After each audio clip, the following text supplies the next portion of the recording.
What does this building and pre-diabetes have in common? Well, let me explain. So in 1992, I came to Glasgow University and I studied biochemistry. And then after that, I went on to study medicine. And after that, I went and mucked around in hospitals for 10 years. And it seems like quite a long time ago.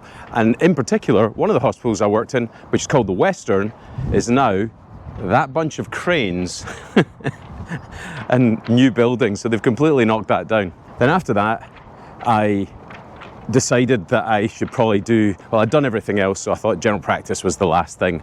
I better do that. And I qualified as a GP in 2011 and then became a partner and have been a partner ever since. So that is, in a whistle stop, 25 years worth of my medical story. And I suppose what I was thinking is that I'd go to university, I'd get my degree, I'd get my chosen career path, and at the end of all that, I would have stability, I'd get married, I'd have kids, and I would have arrived. And yes, that has all happened. I've still not arrived. I've done loads of other things as well.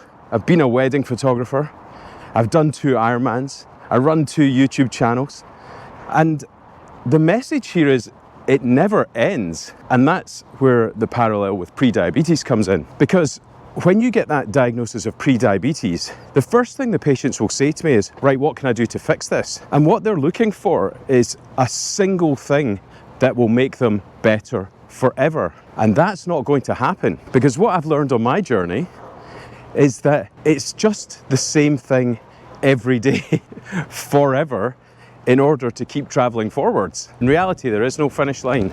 In reality, it's just get up every day, do the same thing, hope that you can maintain where you're at, go to bed and get up and do the same thing again. There's no end. And pre-diabetes is a little bit like that, because people feel that they should be able to fix it with one thing. But the actual truth is, you just have to get up and eat the whole food and do the exercise and stay away from the things that might push up your HbA1c, and then go to bed and get up and do the same again. There's no quick fix. There's just the same thing every day with a bit of frustration, and that's the reality. Because there is another path that you can choose.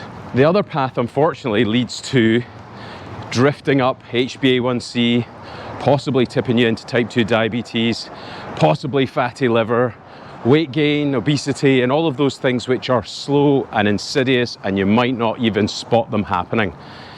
And when they happen, or when they're discovered, that's when you're in real trouble, because you've let things slide for too long, and then there's not much coming back from that. So I guess back in 1992 when I started here, what I was looking for was a finish line. But in fact, what I was actually doing, and what I have done over those last few years, is just build the resilience to keep going and keep going and keep going. And that's not a failure. That should be applauded. And the same thing happens if you're pre-diabetic. If you wake up every day and make those choices again and again, day after day, that's success. What you're building is a potential to have a life that is unhindered by a blood test that someone took once upon a time. You have that ability to just keep going, and that is the reality of it. So I hope that makes sense. It was a bit rambling and it's not the best day for filming, and there's loads of people around, which I hate, but I do hope you can see the parallels there, that sometimes when we're looking for a finish line, actually what we should be looking for is just the resilience to keep going. That's where the old hospital was there, and it's completely gone. Anyway, that is sort of Glasgow University and pre-diabetes. What have they got in common? Explained. I'll see you in the next one.